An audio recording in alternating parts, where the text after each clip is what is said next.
I got into music when I was 19, and I got very drunk at a pub, and I got badgered to sing on the karaoke of all things. So I got up and did a really bad rendition, what I thought was a bad rendition, of a song called Black Velvet. And you may or may not remember that, it's a very old song.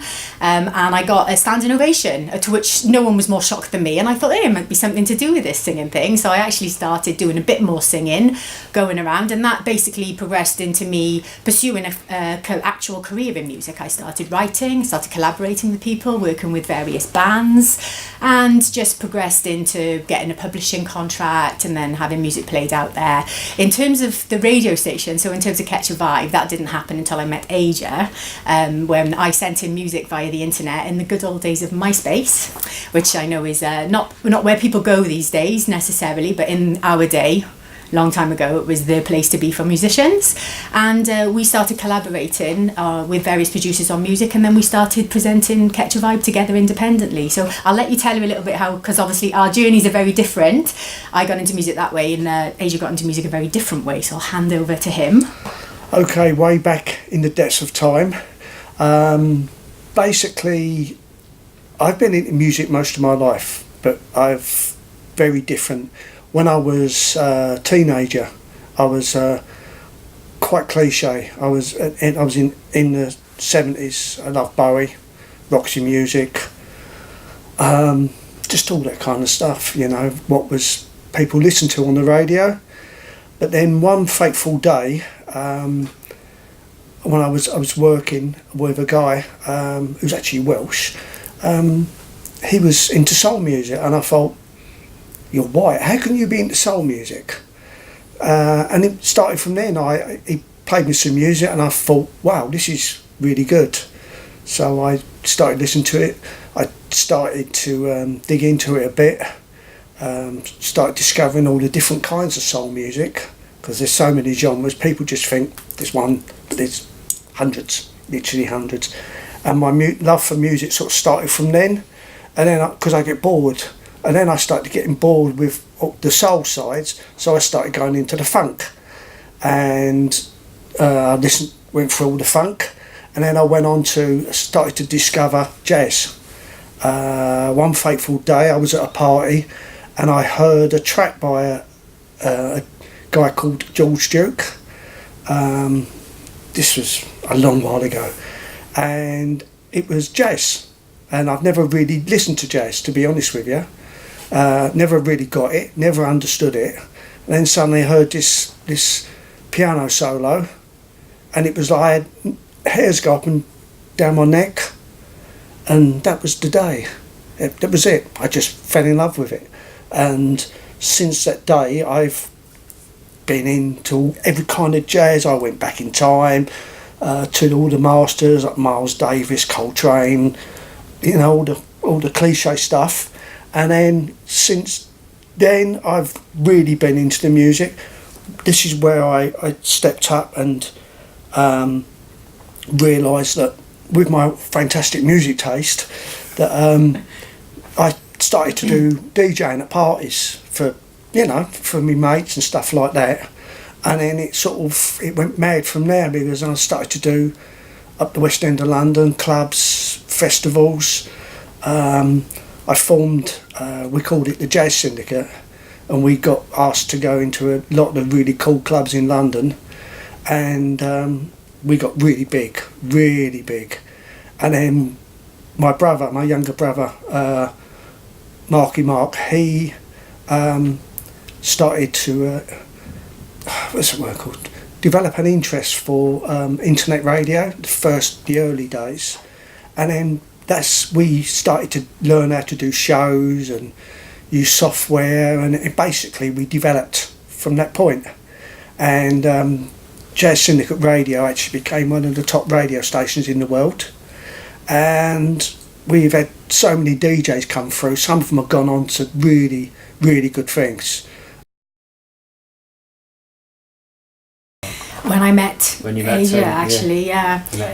I hadn't had any previous experience presenting or producing or anything to do with radio. I was invited on as a guest originally, and I had been at the time doing a bit of guesting on a lot of radio stations because I was releasing music myself, so I was doing it as marketing and promotion. And we met and he invited me on, and we had a good dynamic. People liked our way of working together, and so people suggested, oh, why don't you get Claire in to co-present with you on the show? So that's what happened, and that was nearly 11 years ago now. Initially we started on actual Sky radio, so an actual radio station broadcasting out of Sky TV, but because Asia likes to pick and choose the music and he doesn't like the red tape involved, we decided to go independent, and so Ketch Vibe was born from that basically, and since then we've been independent and growing since, and my involvement has been as a co-presenter. I have some influence over the shows, but the truth of the matter is that he's the man behind the music, and rightfully so. Answer that. Yeah, basically the mainstream music these days has totally lost its soul. It's all about a certain age group. They do disposable music. Someone comes in one week and they've disappeared the next week. There are a few artists that have got a bit of longevity, but there's so many what I class as really good singers, and they don't get a chance. They don't get a look in because they don't fit the box that the big labels like to put them in. So they don't touch them. So they all go under the radar.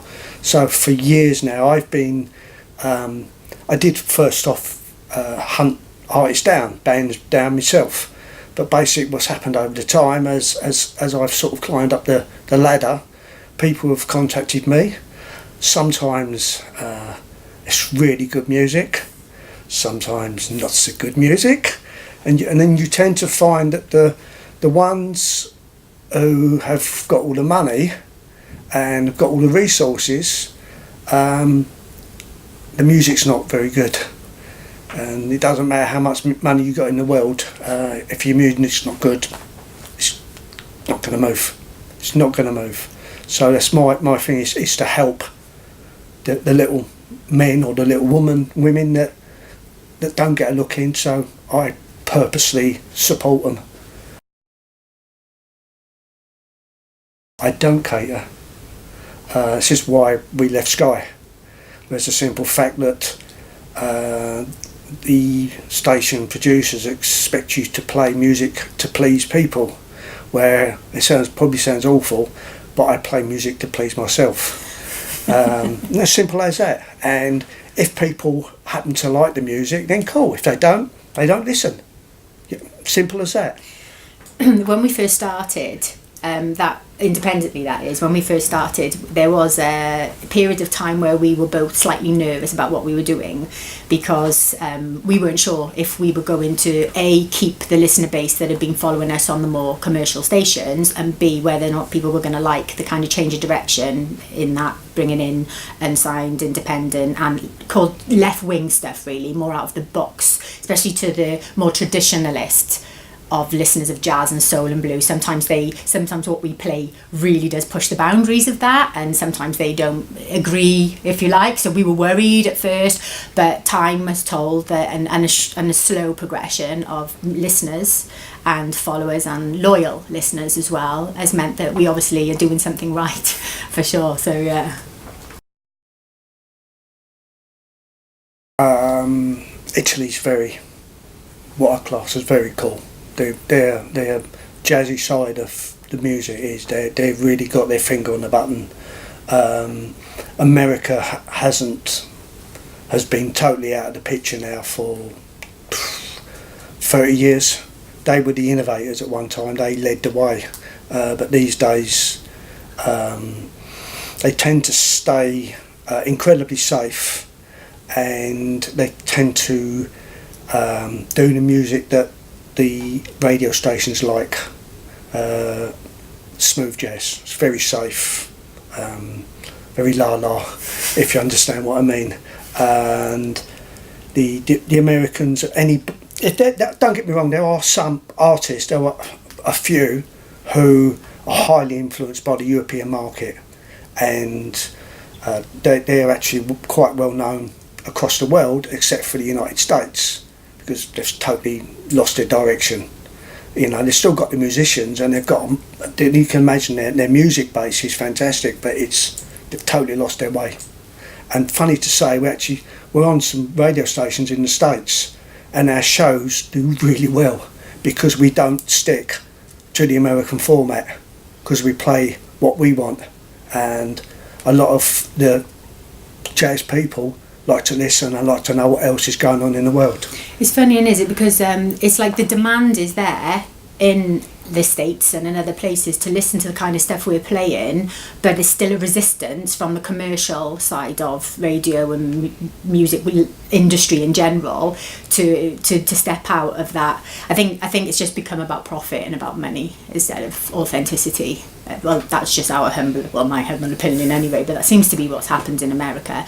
I have to say as well, to be diplomatic, we have a lot of American listeners and everything, so no offence at all, and whatsoever. But I have had this conversation with many of our listeners. I don't call them fans because they're listeners. I think fans is a lot of rubbish. You delusion it if you think you've got fans. They're people who like what you do, whether you play music or whether you sing or whatever, or just DJs, you know, because that's what I feel. I'm just a DJ that plays music, and I am unclear. I'm only as good as the music we're sent. There's no such thing as a great DJ, because, you know, if you play rubbish music, then, well, then again, yeah. But there is such a thing as someone who has a keen ear for and for finding the good stuff. So he underestimates his capabilities sometimes, but yeah. And I know there's a lot of people that will watch this video that will agree with that. Yes, dear. Yeah, enlightened souls, that's what I call them. Yeah.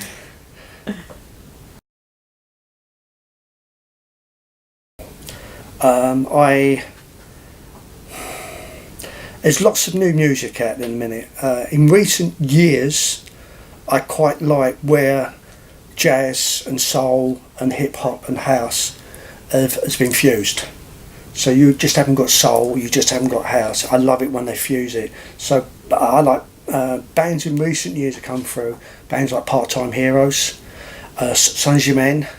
The list is endless, but they basically take the original sound and they play with it.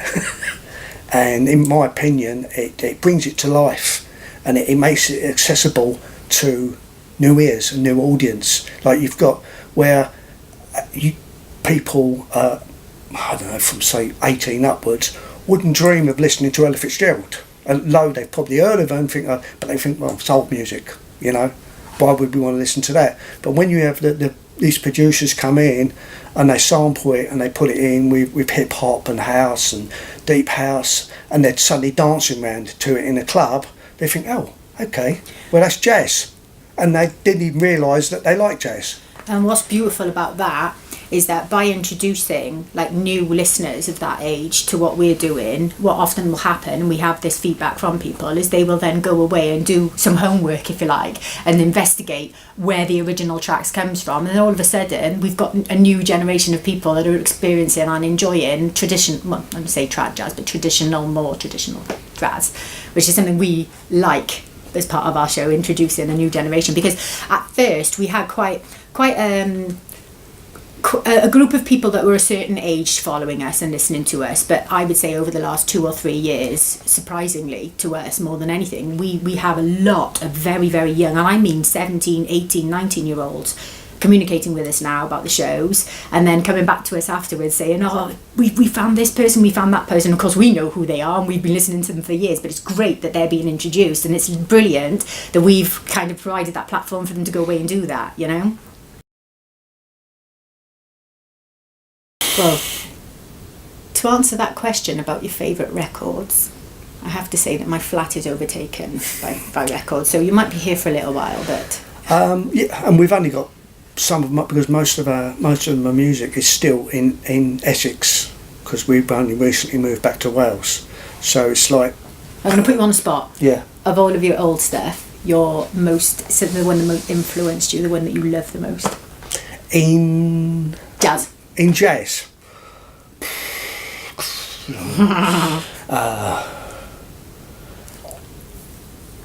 It's a hard one. I suppose, as an instrumentalist, it would be Stan Getz.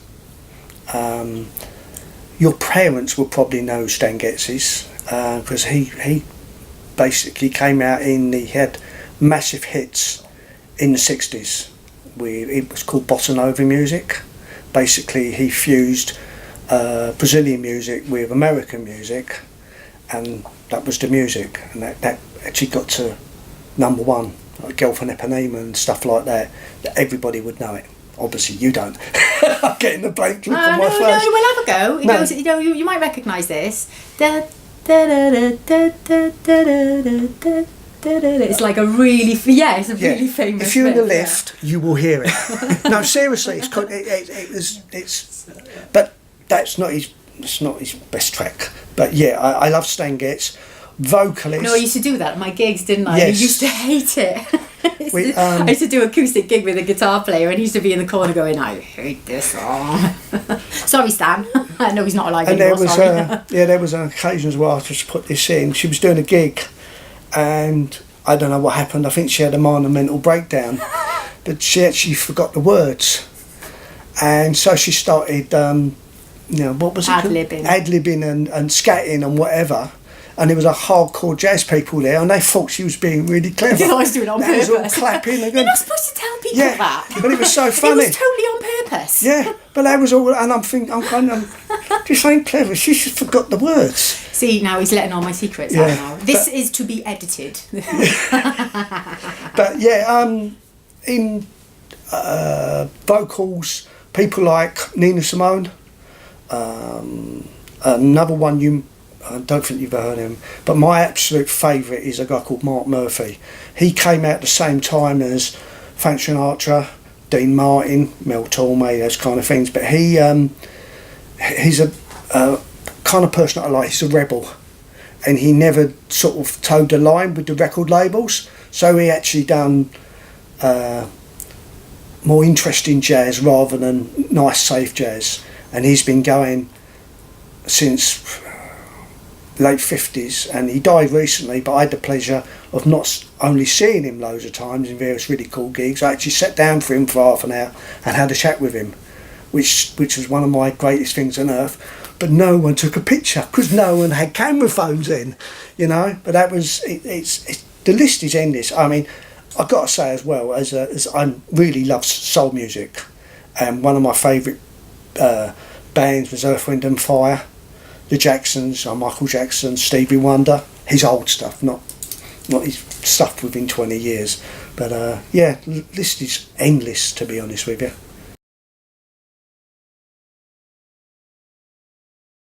This is where. I don't know if I'm the person to answer that, because you've watched the progression of how the music that we play on the show has changed so much. In general, the music industry, though, I think we said about it earlier, it's become more overnight throwaway. When I was younger, for example, when there was a really good album out, it would maintain a top 10 listing for quite literally months, and I think that just doesn't happen today, and that I think is due to the quality of the records that are being put out now.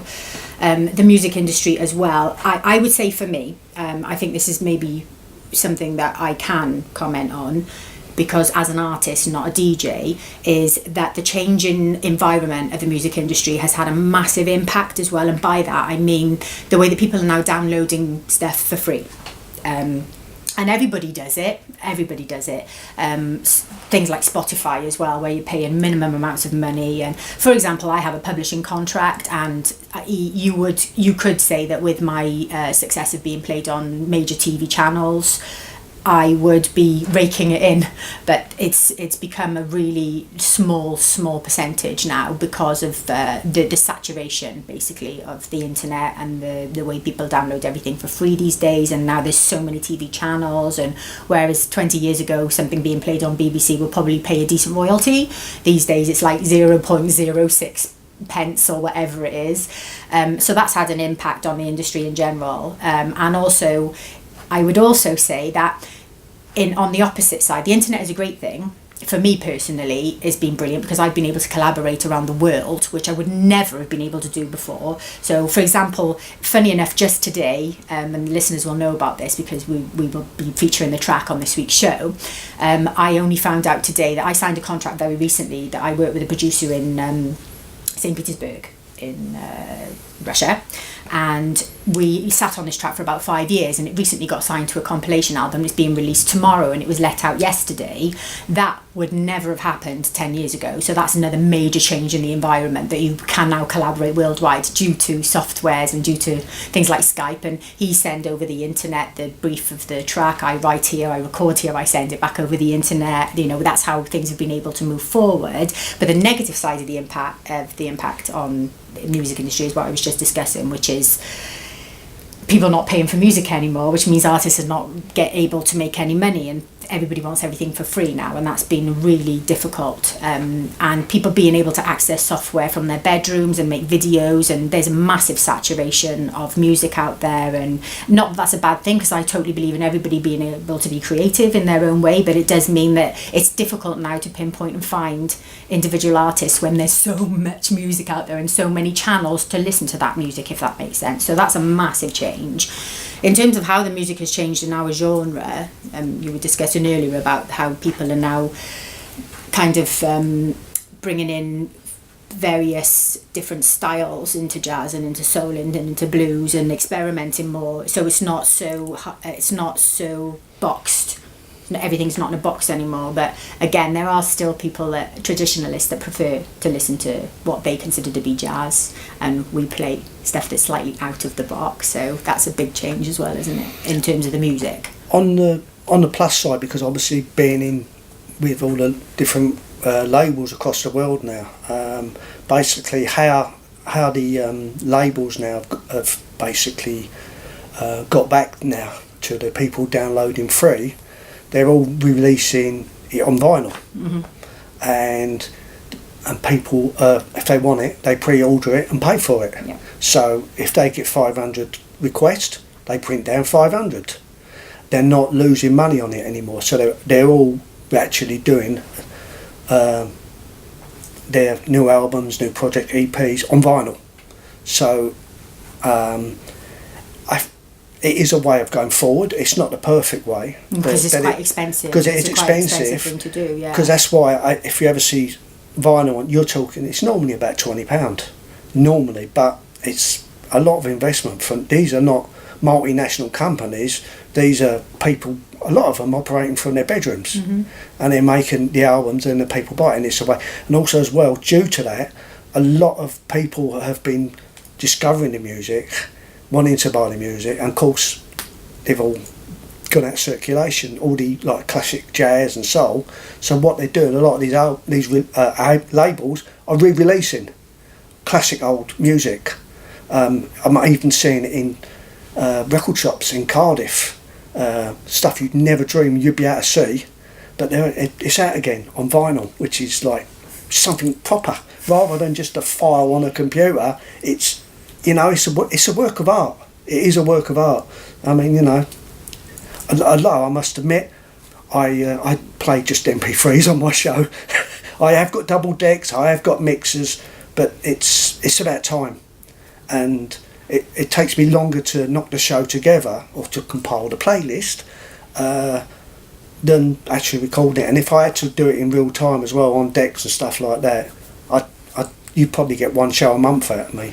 To be fair as well, the influx of promotion stuff you get is usually via the internet anyway, isn't it? It is, yeah. So, yeah, that's where it is.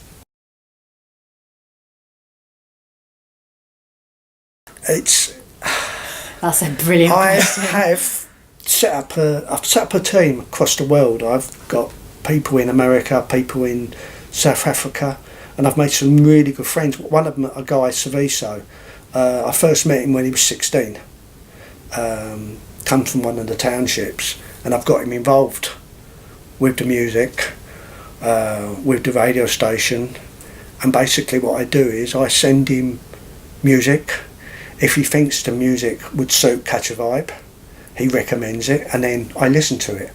I've also Neo in the States. I've got another guy in Belfast, Northern Ireland, who does exactly the same. They help sift through the music, so it's sort of like that's okay. And then I listen to it, and then that I choose, because we do sometimes a week get between 10 and 100 albums, and it's quite funny because you get people contact me. So I sent you my new album the other week or the other day.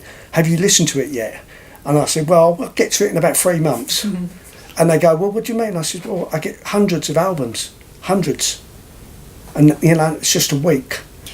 And so it's you know, I tell people when they listen to the show, artists, promotions, labels, if you want to send me music, please make sure that all your music fits the genre of the show.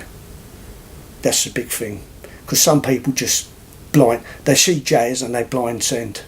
I mean, you'd be amazed at some of the music I'm send. Seriously, isn't it? So. As an observer of you actually going through the process of listening to music as well, it does not take AJ longer than 30 seconds to know if a track is going to be good enough for the show. So if you imagine that, he can get through quite a lot quite quickly, and I often will sit and he'll have his headphones on and he'll be like, no, yes, no, yes, no, yes, literally for like an hour, and there could be a show put together just from that. So you do, don't you, about 30 seconds. Yeah, I say that to artists and their labels, you've got 30 seconds. And that's because of experience though, isn't it? You know, that's because literally I know what 30 I'm looking years for. Experience. I'd hate to be someone like on Radio 1 or, you know, or Capital or something like that, because they must get sent so much music, but they're actually controlled and told what to play.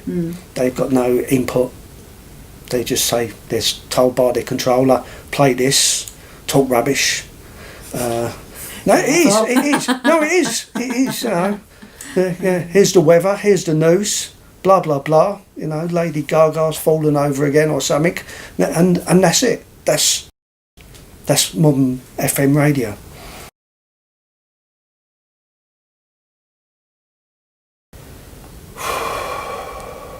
There's quite a few. Yeah.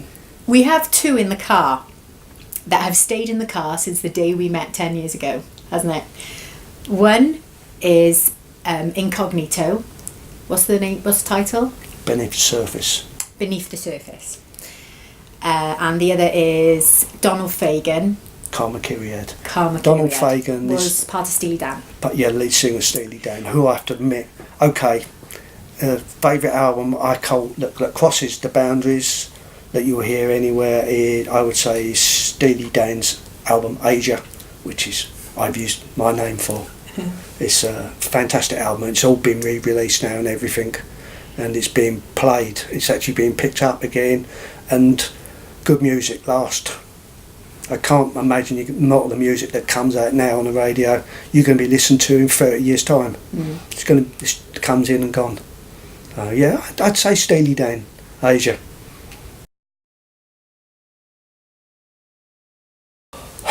I've been to hundreds, absolutely hundreds, from bands like Queen to Squeeze. This is hard. Yeah, we talked about we actually this. decided. We had a little discussion about this, didn't we? Yeah, this is going to be probably before your parents were even born. But just after I left school, 1978, I went to see the Jacksons, and it was just because the Jackson 5 were 70s. They were for kiddies, music, ABC and all this. Everybody knows Ben, and you'd know. Yeah, it was. It was. You know, chart music, #1 on all this kind of stuff. But then Michael Jackson grew older and his voice changed and everything, so they changed their music direction and went over towards dance stuff, funk, that kind of stuff. And I went to see them at the Rainbow Theatre in Finsbury Park, that's right. And I went to see the Jacksons, and Michael Jackson was incredible.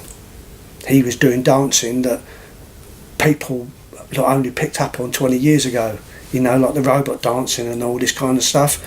And yeah, he's was incredible, absolutely incredible.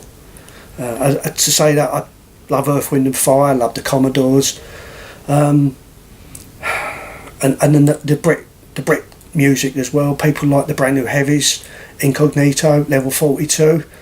Did you say 1978? 1978. So how weird is this? So it's my own best gig ever. I have to, well, it's in my mind. Sorry to interrupt you, Sweet Pea. But, well, it's in my mind. You went to see the Jacksons in 1978. Yes. I was born in 1975. Just a dig there. Okay, so when I was 13, which would be 1988, with my maths, is that right? Yeah? Yes.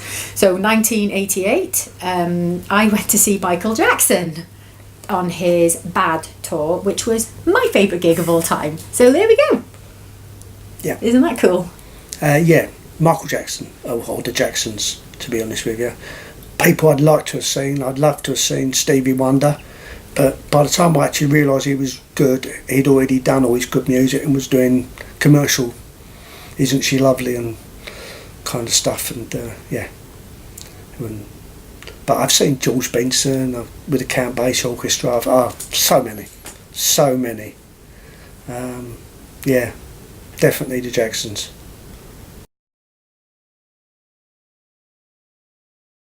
We actually do a gig guide, and the gig guide is worldwide. It's literally, we try to, advertise, but obviously we can only advertise on our site what we're sent to. A lot of people tend to tell me the day before, which is, it's just too late.